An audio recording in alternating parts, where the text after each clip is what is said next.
Remember when the Las Vegas Raiders defense was number one in the NFL over the second half of 2023? They weren't able to do that again last year because they had too many injuries, but they need to bring that back to have a chance to win this year. All head coach Pete Carroll talks about is running the ball and playing defense, so you know he's dependent on it. Therefore, keeping that defense together through free agency was important. They already got win number one by keeping Patrick Graham on as a defensive coordinator, but they had to keep their key defensive players, and for the most part they did that. And for the ones they lost, they quickly found replacements with similar skill sets for much cheaper. As a matter of fact, they can end up being better than the guys they replaced after Graham coaches them up, so the Raiders will have a good defense this year barring injury. Let's start with the first major keep. I think safety Isaiah Pola-Mao is on his way to being a star. The 2022 undrafted free agent came in and worked his way up from the bottom. He got more playing time every year as he developed. Then when Marcus Epps got injured last year, he took the starting role and ran with it. So much so they signed him to an extension, and Epps signed with the New England Patriots yesterday. In 14 starts, Pola-Mao racked up 89 tackles, 2 for a loss, 2 forced fumbles, a sack, 5 pass breakups, and an interception. And there's no stat line for all the times the receiver caught a pass in his area and he jarred it loose with a big hit for an incompletion. His versatility is why Merritt got to show his versatility. Pola-Mao has the range to cover the back end as a single high safety. He's good against the run in the box. He can blitz too. I haven't seen him lock opposing tight ends down one-on-one in the NFL yet, but I saw him do it in college. Either way, he's developed enough and earned the role as a starter, and I expect him to be even better in the future. This kid is just scratching the surface. Not too long after the Raiders cut Pola-Mao, they made another great keep, re-signing interior defensive lineman Adam Butler. He was a big part of why the pass rush got so much better the second half of 2023. He was their interior pass rush. The push he got up the middle kept Kansas City Chiefs quarterback Patrick Mahomes trapped when the edge rushers beat their men. It was the Raiders that came up with the blueprint on how to beat Patrick Mahomes and the Chiefs back in 2023. The Philadelphia Eagles just had the personnel to execute it in the Super Bowl a couple of months ago. The Raiders got Christian Wilkins to double down on the interior rush in free agency last year, but unfortunately he went out for the season with a torn ACL after just 5 games. When free agency first started this year, I was concerned Butler might go elsewhere for big money, but thank goodness he's still a Raider. Now they have Butler and Wilkins as he returns from injury.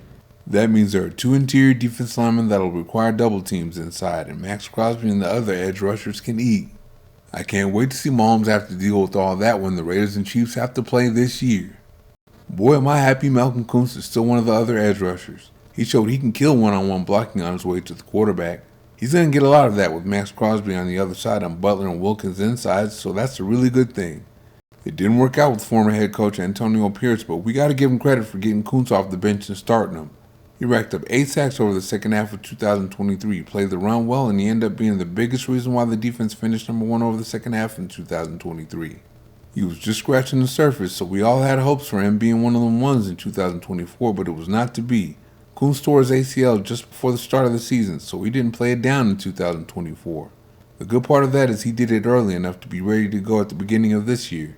Led by Crosby, Butler, Wilkins, and Kuntz, the Raiders are set in the all-important trenches for 2025. The Raiders did lose K'Lavon Chaisson, but the main cast of characters is back. I'm also interested in seeing what Tyree Wilson can do. This is year 3 for the 2023 first-round pick.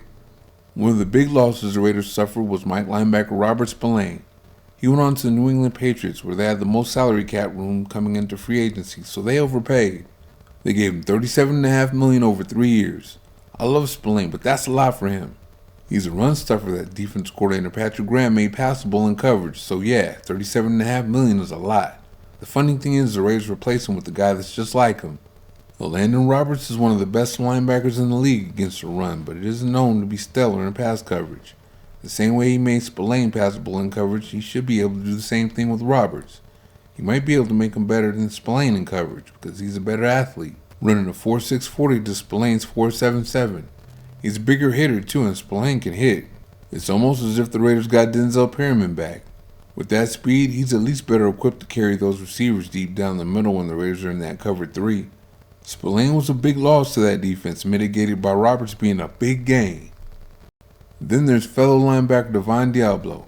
He ended up getting $14 million over 2 years with the Atlanta Falcons. I think he got overpaid too. He blitzed very well and was okay against the run and in coverage, but $14 million for 2 years? I'm not so sure I can even call this a loss. Well, he was a starter that isn't here anymore. However, since the preseason of the 2024 season, I thought his replacement was already on the team. I've been wanting to see undrafted free agent Amari Gainer get a shot since the first time I saw him. He looked so good in the preseason, the Raiders kept him around and they found a way to get him on the field for a few plays in a couple of games. Gainer's a Will with the speed and agility of a Will to cover and physicality of a Mike to take on offensive linemen in the running game. I'm speculating and guessing here, but after developing him and getting him into a couple of games last year, Gainer could be the guy that replaces Diablo. Doesn't that sound better than paying Diablo $7 million a year? I can't wait to see if Gainer could take the job and run with it this year. I think he's going to surprise a few people. Trayvon Merritt was one of the bigger losses on that defense. He did a little bit of everything for the Raiders defense in 2024. He racked up 104 tackles, 5 for a loss, 12 pressures, a sack, 10 pass breakups, and 2 interceptions. He locked a few tight ends one-on-one down in coverage too. He was finally starting to show us why he won the Jim Thorpe Award in 2020 before coming to the Raiders as a second-round pick in 2021. Unfortunately, he showed the Carolina Panthers too, and they were willing to overpay him to get him over there. They overpaid him to the tune of 3 years for $51 million. Ronnie Lott and Ed Reed are out there somewhere scratching their heads. You guys know I love Merritt, but not for $17 million a year. He was quickly replaced by Jeremy Chin, another do-it-all safety. In 2024, he racked up 117 tackles, 7 for a loss, a forced fumble, a fumble recovery, 2 sacks, 5 pass breakups, and an interception.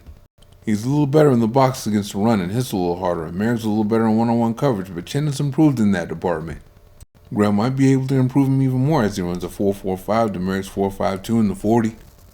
Now, this one might have a question to it. I have to agree with letting slot corner Nate Hobbs walk in free agency. He got $48 million over 4 years from the Green Bay Packers. That's a whole lot of money for all the games he's missed over his career. However, there's a question of who are the Raiders going to replace him with. Darnay Holmes was in there most of the time in this place when Hobbs was injured, but he's not on the team as of right now. This is pure guesswork here, but Jack Jones can cover slot receivers and has played some in Hobbs' absence. So the move could be the Raiders picking up Eric Stokes in free agency to play outside and putting Jones inside in the slot. Again, he can cover the slot without problems. He's done a very good job when it comes to covering opposing slot receivers. I would get my popcorn ready for Jones matching up with Lad McConkey in the slot. Jones has the agility and athleticism to stay with those guys, but he has to learn to enjoy the contact portion of the position for when opposing teams run the ball at him. What is he, 180 pounds soaking wet? Because of his coverage ability, he should get the first crack at it.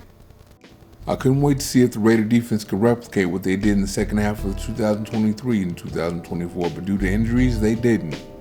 So now I can't wait to see if they can do so in 2025. They started the offseason right with signing Graham. Then came Polamalu, whom I can't wait to see.